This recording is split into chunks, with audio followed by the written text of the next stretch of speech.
Thanks for tuning in to Men for the Win, a podcast hosted by David Kufis and Dan Thompson, two avid fans who appreciate well-played baseball, especially when it's done by the Twins. Men for the Win is sponsored by the Grand Group with Edina Realty. Are you looking to purchase a new home in the Twin Cities area? Or perhaps you're trying to sell your current home? Whether you're upsizing or downsizing, the Grand Group with Edina Realty will meet all of your housing needs. Contact the Grand Group by emailing thegran, that's G-R-A-N, group, at edinarealty.com, or call them by phone at 612-817-8751. The Grand Group with Edina Realty, 7-time Minneapolis-St. Paul Magazine Super Agent Award winners. Men for the Win is part of the Pull Tab Sports Network, covering sports, culture, and entertainment across the Midwest. Check them out at pulltabsports.com and give them a follow on all your social media platforms at Pull Tab Sports. On this episode, Dan and Hoges discuss the latest offseason movement in the Twins roster and in their front office. Thanks for listening, and as always, go Twins. Thanks for listening to Men for the Win. I am Dan Thompson. With me today is Andrew Hoges Hoganson. David Kufis is at what I think is a made-up board game convention in Bloomington, where just a bunch of people gather and rent out some kind of meeting room and just play board games. I am hazy on the whole thing. I keep telling him he's got to stop sending me pictures of that because it just gives me anxiety every single time. I can't look at these anymore. It's that. He's about 40 board games in, I suppose. He's going back to his family. But Hoges, I hear it has finally warmed up a little bit in Minnesota. You might have seen 30 degrees or not quite. We finally got up there. It's about a 68 degree feels like difference, I think, from what it's been the last 3 weeks. So yeah, I'll definitely take it. Some snow on the ground. Everything's looking a little whiter instead of brown. I like it. We needed it. We needed a warm up. Well, we're still 5 or 6 weeks from spring training, maybe a little bit less. But the baseball juices are flowing. I keep hearing a lot of things major league wide about how there might not be a 2027 season. Right. And I just wonder, first off, how real do you think that threat of a lockout is? Well, it's just hitting me right now, right? Like we aren't excited about 2026, right? Like we can all just agree on that. And then we don't get baseball the year after that. So at least, I guess looking at it up, like grass is a little greener.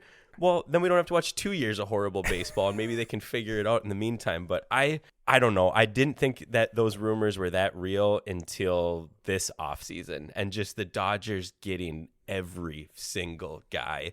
The Kyle Tucker signing was wild. And I liked what you guys said in the last episode about how the Mets are kind of cleaning up the leftovers, which is hilarious that we're almost rooting for the Mets to get anyone over the Dodgers. So true. And the Yankees are still getting people too. They got Bellinger. I have to make fun of you. You said that maybe Please. people are choosing the Mets over the Yankees because of tax purposes. I'm not entirely sure how tongue-in-cheek that was, but I think they probably pay the same.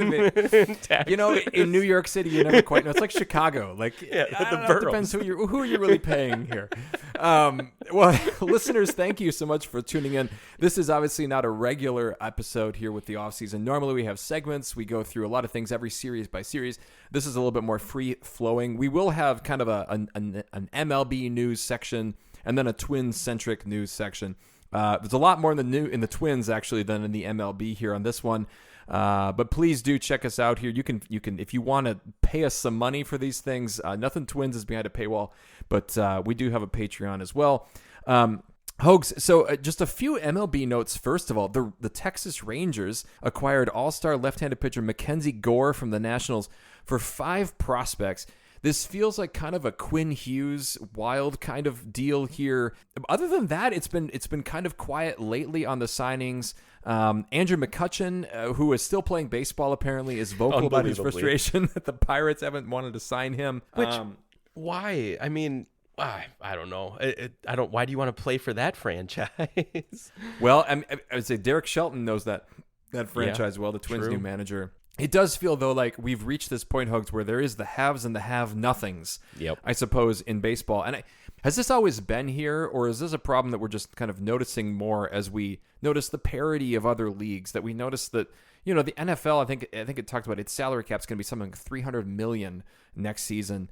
How real is this issue that baseball has, do you think? And do you think that there are the benefits of having a no salary cap have kind of been outweighed now? We've reached a tipping point? I think so, a little bit. I mean, if you look at recency bias, right, the Dodgers have won the last two. So you're talking about things that are just starting to happen a little bit more frequently. But the Yankees had the run in the 90s and even previously, and that was because they paid for their team. Mm-hmm. So I think sometimes we get caught up in a little bit and like, oh, what's currently happening right now is the worst. It's like, it kind of happened before too. But I mean, some of these contracts are just insane. But I don't know. I guess it's nothing that we haven't seen before. It just feels like there's actually momentum now to maybe have a salary cap. I don't know how much that is going to help things, though. I mean, the Twins are nowhere near going to be close to whatever they set that cap at. The players are going to fight this to the death because there's no way they want to take any less money. And I don't blame them at all for that. If an owner is willing to pay them, I have mixed feelings on this. As a fan of the Twins, I think a salary cap couldn't hurt, but I don't think it's going to help as much as people think it is. It's not like all of a sudden the salary cap $95 million and the Twins are spending as much as everyone else is. That's just not realistic. I am kind of rooting for a lockout right now, Hoges. Is that bad of me? I just feel like there needs to be some kind of a financial reset. And because you look at the other leagues and you look at the hope that other franchises have, and I just don't see it right now with the Twins. Mostly because I don't see how this current ownership group, and we're going to get to this, is ever going to be willing to spend enough money to make this happen. And we just watched Milwaukee, get to the playoffs and then lose to the Dodgers. And I realize there's always going to be that hope that a Cinderella team is going to rise from the mid-market ashes and do something. But I just don't believe that it's going to happen anymore. Well, here's the thing, too. Like you just referenced Milwaukee. They made it to the NLCS, got swept in horrific fashion by the Dodgers, and then they traded Peralta because they know they can't pay him. And you're right. And can you give me a Packers-related deal like there where maybe they're afraid that Jordan Love would sign with somebody else and they're just going to trade him before the value gets too great? It's an interesting comparison, right? Because you never have a guy that you have locked up for 2 years where you're like, well, we got to trade him and get value. That just doesn't happen in the NFL. And I know calling the Patriots the basement dwellers is stupid because it's not, but they went 3-14 2 years in a row, and now they're back in the Super Bowl because they got a good quarterback. That doesn't happen in baseball as much. You have these powerhouses. I just don't know. I'm not disagreeing with anything that you are saying. It's just I don't know if baseball can get to that point with where they already are. And just on a personal level, and I think you agree with me, I side with the players getting more money than the owners getting more money almost every single time. So it feels kind of weird to be on the side of the poor, or not the poor, but the stingier owners. That just feels wrong. But on a competitive standpoint, maybe that's what actually gets you there. Right. So we'll see how this shakes out over the course of the year. We can enjoy the 2026 season as much as the wrong word. Enjoy it. So just a couple of the notes here. So Harrison Bader, the former Twins player, for a half of a season, signed a 2-year deal with the San Francisco Giants. Actually got $20 million. Good for him. Which was more than the Twins were certainly going to pay that man. I'm just happy we can stop with the he looks like Jim Thome thing because I still don't understand that. With the scaling and things. And then we've got, so then the World Baseball Classic is coming in March.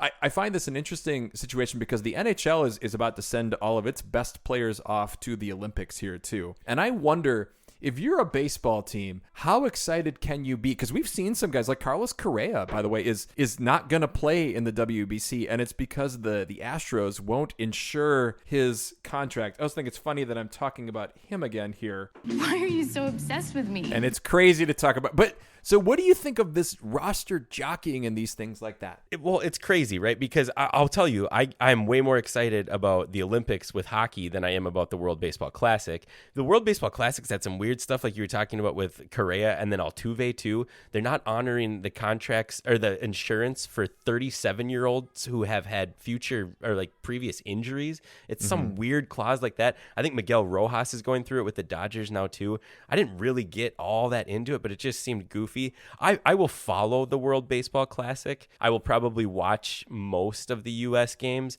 but I will watch every single second of the U.S. in Milan for sure. Well, another thing to keep an eye on over there is the food. And let me tell you, Hoges, gosh, I know that it's not summer yet, but it's always coleslaw season with me. A nice winter pulled pork. And I tell you, when I grab a jar of Jimmy's coleslaw dressing to give that zip and zing that everyone will be talking about to all of the things that I'd like to eat it with. It's available in original, fat-free, and pineapple. It's family fun. It's locally owned. It's delicious on burgers, brats, pulled pork, and as, dare I say it, a dark, cold wintertime side. You can't go wrong with Jimmy's. Pick up a jar today. Jimmy's salad dressing and dips. Don't you be messing with my dressing, Hoges. We need summer so bad. We do, so bad. And I tell you, it's 40 degrees in Spokane here. I can't imagine it being negative 20 anymore. I'm a winter softie, Hoges. It's horrible. awful. All right, well, let's move to some Twins notes here. So there are a lot. So we joke every time we do an episode in the off season, we complain about something, and then in the time that it takes us to edit the episode, the Twins come through. We complained, David and I did, about the lack of reliever signings, and Hoges, ask and you shall receive. The Twins have been reunited with Taylor Rogers on a 1-year, $2 million deal. Now, the cool part here is that he's going to reach the 10-year mark, which gets a pension and, like, you know, a big birthday party at a jumping castle and things like this. Hey, they get the gold card. That's true. Which you can get to end in any game if you want for the rest of your life. Which I think if he's got it, he can just give it to his brother, right? Like, only one of them really needs to reach this point. Yeah, you're fine. Are we? Know. How excited are you about the signing here of Taylor Rogers? Is he going to solve all the problems? This is what I texted my buddy right away. I said, I would like this deal if he wasn't going to be the closer. And as of right now, it's hard not to say that he's the closer. So if he was like a 6th inning guy, I love it. Anything after that, I'm not so sure. Because he's competing right with Topa, Sands, Funderburk, and Orzi. I don't know if competing again is the right word there. Like, I mean, I guess I think of that group, I think Cole Sands is the most, quote, qualified. I'd agree, but Roger, you got to admit, he's got a huge chance right now to take that role. He's a lefty, right? So this takes all the pressure off of Cody Funderburk. We're going to, again, as we get more to the things with Derek Falvey, I guess this is certainly a significant enough signing, but they have to be counting on guys to convert to the bullpen arms. Can't they be? Are they converted starters? Yeah, I mean, without a shadow of a doubt. You guys talked about it ad nauseum in the last episode. That is the only thing that makes any sense right now, because the rest, I mean, they're gone. The rest of the free agents are there's not great options. David even mentioned this, I think 2 episodes ago when he started reading through some guys, and it was already pretty slim pickings. It's gotten worse now. So they have to be taking some of these guys that are projected as the 6th, 7th, 8th starter and putting them to the bullpen, which, as we have seen, guys don't like that. No, they don't. They've never liked that. I mean, how many times did Louis Varland fight it before he was finally accepted his role? I don't blame them for that either, but maybe if this is your path to the majors, you got to do what you got to do. But imagine being a 22-year-old or a 25-year-old and being told you can't start anymore. It's a heck of a lot different than a 30-year-old where it's like it's not working. No, consider the money, right? So, I mean, Taylor Rogers, a $2 million deal. Joe Ryan, I'll skip ahead on our notes here, got finally a $6.2 million salary arbitration-wise. And you could argue that he could be worth a lot more money if he was. I mean, I think he's kind of a similar spot to maybe Jose Barrios when he, was traded to the Blue Jays. And people could correct me about the timing of that too. But like 6.2 already is way more than 2. What a joke of an organization are we that the difference was less than $1 million, and I know they did eventually avoid arbitration, but the fact that even made it public is a joke. I mean, there's no other way of getting around that. And I mean, you're paying him $6 million. That is a steal for this guy, right? I mean, totally. That's insane. And I understand that that's how arbitration works, is the club wins for a long time. But my goodness, don't save a little bit of face. This is not a Skubal Tigers thing. No, absolutely. It makes them look cheap, and they are. Exactly. It's just a couple other funny things here. So the Twins are playing that game of trading players that they have never actually suited up. So they recently acquired Vidal Brujan, and then they traded him to the New York Mets for cash. It feels like the paper clipping you're trying to work your way towards a jumbo jet. Yep, it is. So I don't know. Pearson Ole and Johnny Pareda were DFA'd to make room for Caratini and Rogers. Though then Pearson Ole got traded to the Rockies for a minor league high A pitcher, Kaminsak. And Eddie Julian, by the way, as well, is gone. What are we supposed to make of these low-level trade? What's going on in the background? It's like you don't rub 3 nickels together and get a quarter. I mean, but we're rubbing like 3 Canadian pennies here and hoping to get, I don't know, like 4 pennies. It's wild. It makes no sense. It's just all of these. It's not even bottom of the barrel. It's just, I don't know what they're doing. It makes no sense. I mean, it's leading to where we're getting eventually. I think Falvey maybe had enough. Well, I think so. And a couple of the details. Derek Shelton, the new manager, has said that Ryan Jeffers is going to catch 100+ games. Which so that means, makes the catcher signing make no sense either. I thought that mean we were trading. I don't get it. I thought we were trading him then. But sure, I'd love to see Jeffers back there for 100 games. And just none of it makes sense. Unless this is the path, and this is the only path that I have seen, or at least the only path that makes sense to me, is that these young players, so the Walker Jenkins of the world, Wally, as we like to call him, Kalen Culpepper, Kalai Rosario, Kyler Fedko, these are guys who have been invited to big league camp. The only way here that this season can work is if you have 2 or 3 bona fide young stars who are going to break through and make a name for themselves this year. And even then that's saying, and by the way, you're still going to come with some pitchers. Yeah, I was going to say, then we're going to blow every game in the 7th, 8th, and 9th, even if that beyond belief scenario happens. So I just don't understand. We will get into this more in the coming episodes, kind of as the spring training roster comes into focus here. Just a couple other notes here. We've got Dick Bramer, who's going to be inducted in the Twins Hall of Fame, which, okay, good for him. If you haven't read it, Patrick Royce had a really good commentary, and Patrick Royce, one of the things that I like about him as a sports, he's kind of a sports writer in the sense that normally they teach sports writers, you have to like explain your point within the first 3 or 4 paragraphs. And in this last Patrick Royce, where he's talking about his ownership stuff, I don't think he actually even ever states what his point is, which is such a testament to the longevity of that man, because he just gets to write whatever he wants. But I think his point when he's writing about this is that in the old days of the Twins here, when they did things like they looked out for the sports writers, and they looked out not just for sports writers, but for just the people in the organization, the equipment managers and things, that there was a family atmosphere there that actually, ironically, and I don't actually think it's ironic, the baseball was better, right? Because you just took care of everybody. And now we've seen this regime change here where, and Royce points this out, where all of these guys, and it starts with Molitor's firing in 2018, where basically all of these kind of like family baseball guys have just kind of been jettisoned.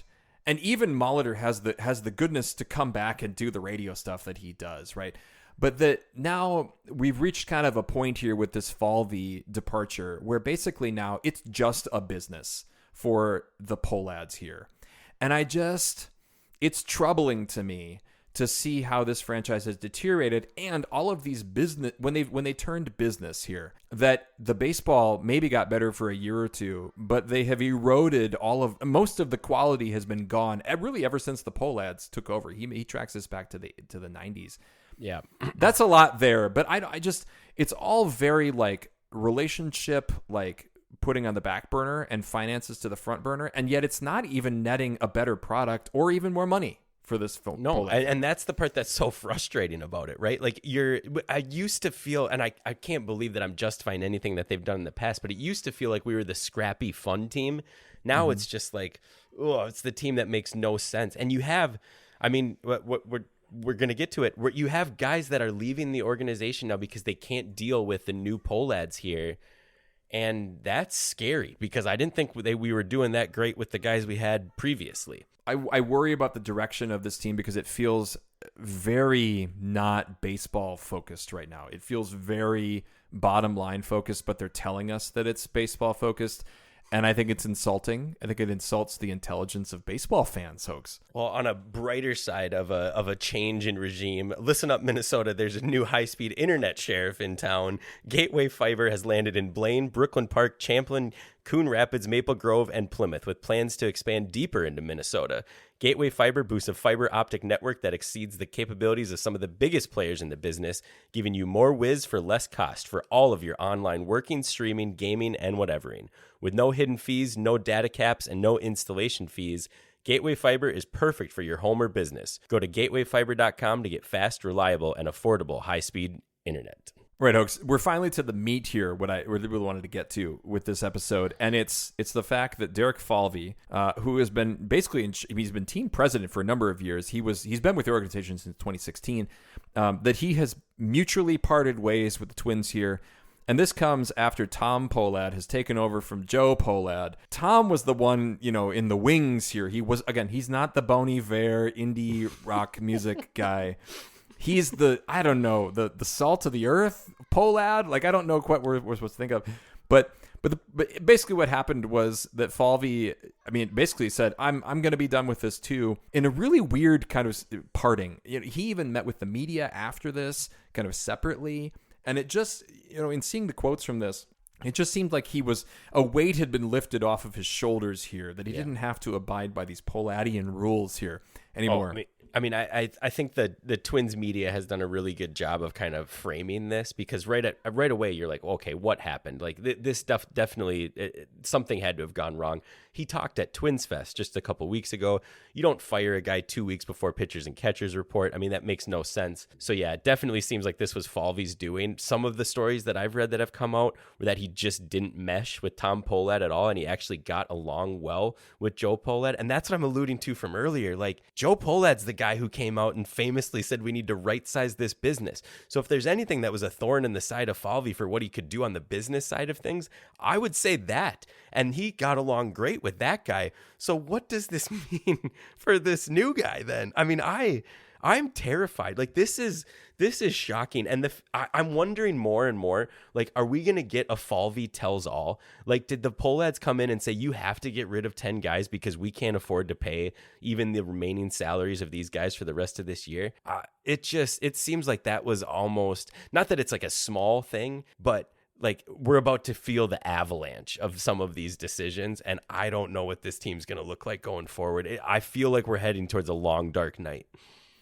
I was decently optimistic about the hope of this team when I thought surely they will rebuild the bullpen in some reasonable way, and then you can hope that a couple of these guys that they traded, and I still don't really agree with the trading of a guy like Louis Varland, who had team control for 50 years or something. Yeah. It felt like, because I think that's short-sighted from a baseball and a financial standpoint.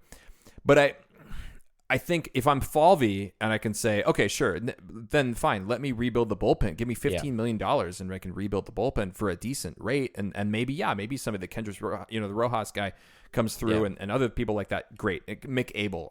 Let the rest of the baseball organization do its work. But when he's not even able to do that, it probably at some point you're like, dude, I can only do so much with so little here for so long, and I don't want to waste my 40s working for an organization that's going to make me pinch the pennies for this long. Like, it sounds like he's going to get a job somewhere else, and maybe he'll get a cush year-off job with the Dodgers like Rocco Baldelli did. I'm sure he will. So that's the part. It feels like they're chasing out good baseball people here at this point. Absolutely, and because of like. Not character issues, but just like relational issues. Like, they just couldn't get along. And that is the basis of what an owner needs to be outside of anything else, I would feel like. So it's just, who's going to want to come into this situation where you already know that you're going to be just scrapped for cash, and then you're hearing a guy come out on the other side and basically look like he's taken a 40-hour night nap, and he just feels like the greatest he's ever felt because he finally quit. That's saying a lot. And every article that I read, he seemed so relieved and happy that he was out of it, and to know that he's taking a year off. And I think he's going to be a hot commodity going forward. By all accounts, he modernized the entire Twins front office, and they had some success until the rug got pulled out from him. But then, he definitely had some mistakes along the way. Don't get me wrong at all. I don't think we were just swimming in greatness, but he'll get another shot. I think so too. He's in his early 40s, Hogs, which, as we know, is a spring chicken, really, in this world here. Absolutely. It does make me wonder about the dynamics, because I think when we heard that Tom Pohlad was going to be the guy who's going to be the face, I think I was a little bit relieved, because it seemed like he was less tone deaf than Joe. But then behind the scenes, if you're chasing away a good guy like Falvey, and again, maybe they could do differently and better than Falvey, but I don't think Falvey was a top 10. This isn't, like the Vikings, by the way, hours later, firing their GM, which I thought was really interesting. I don't think it's like that. Like, he seemed, Quessy seemed a little bit just kind of out of his depth in many ways. Well, I didn't get the sense that Falvey was. Your ex-quarterback is probably starting in the Super Bowl, too. That may have played a wee bit of a role. I like to use the term former rather than ex. It just sounds a little bit softer. And I realize talking Vikings with a Packers fan right now is not going to be. Well, see, here's the difference right now. We can talk about dysfunctional franchise franchise and functional franchises on the same day that Levine was fired, or wow, my goodness, Levine did get fired, but the same day that Falvey was let go, left, whatever you want to call it, Kwesi was fired as well. The Packers announced that they're extending their entire front office because, hey, that's an organization that everyone actually wants to work at, and you win championships there. These are all fair points, Hoges. I can't refute all of these points. So I don't know. This was a discouraging blow, and yet it feels like, okay, maybe this is where my hope is here in this situation. And Lavelli Neal has written about this. Some other people have mentioned that the financial reconfiguring that happened that brought in people like Craig Leopold really have just positioned people like Leopold to make more money when the Twins do sell the team, when the Pohlads sell the team to somebody else. And I suppose that's my hope here, is that, and you alluded to this earlier, that we get one season of bad baseball in 26, and then we don't have to endure the bad baseball in 2027, and that by then there's a sale of the team, and that we can hopefully, as Minnesota Twins fans, get an owner of our favorite team who will be willing to invest more money in that situation. And the Pohlads can make the business decision to wipe their hands of it and get out.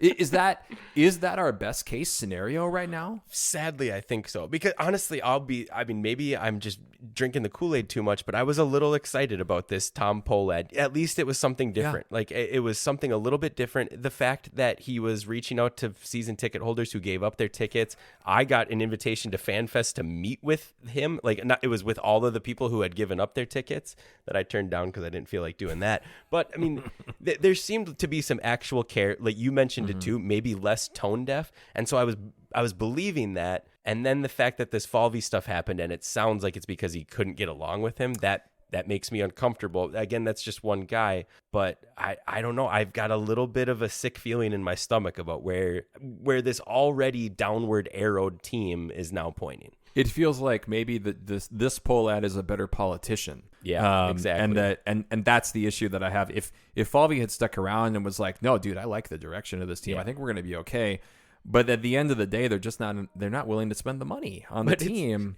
Is it sad though that I still appreciate the trying not to be tone deaf a lot though? Yes. Like that still means so much to me. Like, sure, you can treat me horribly as the caretaker of my favorite franchise, but just don't lie to me while you're doing it. Yeah, exactly. So it's going to be fascinating to see this team. We haven't really even heard from guys like Byron Buxton right now. Lately. I wonder so much about his thoughts. So I just wonder what he's going to say in the spring here, as the access kind of returns to these guys here. And again, I hope that they can put together a good product. I just worry that they're just not covering basic things here. Yep. And baseball is not, with the Dodgers getting mightier and things like that. Like at some point, you do have to just invest a little bit of money to make this. Now they're in the Central, and so you think there's none of those big money organizations are in the Central here.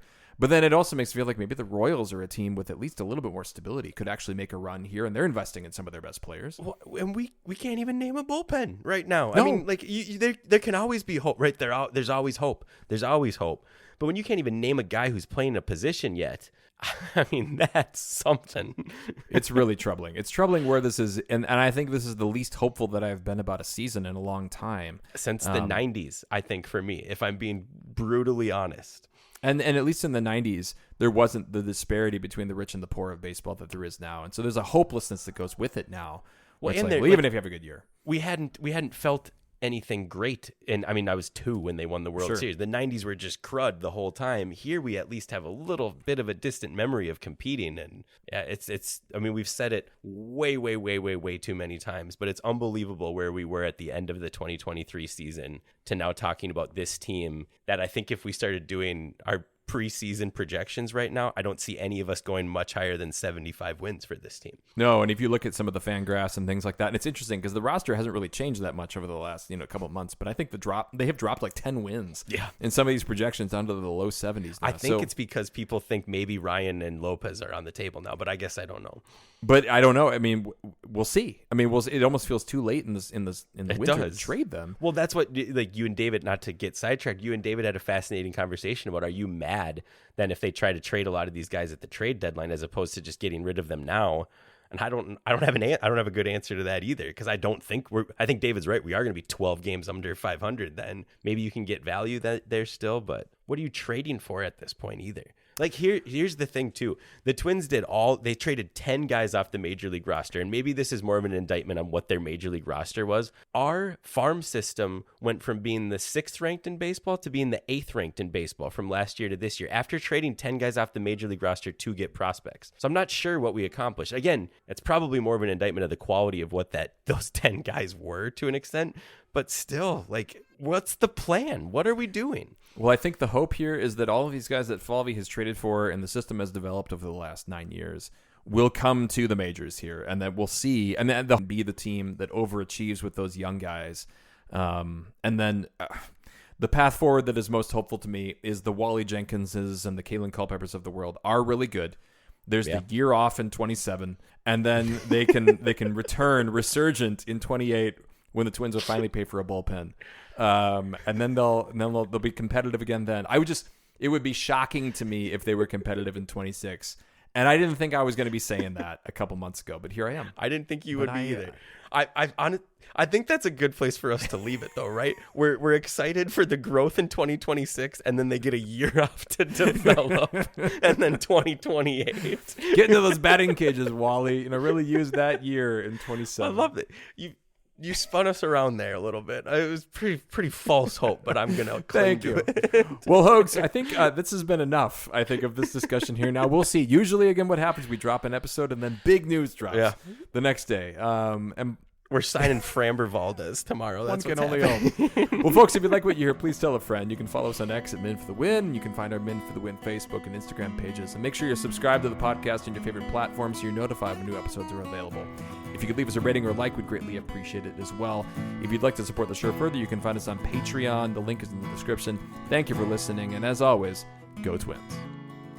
That'll wrap up another episode of Min for the Win, a podcast hosted by David Kufis and Dan Thompson, two avid fans who appreciate well-played baseball, especially when it's done by the Twins. Thanks so much for listening, and as always, go Twins.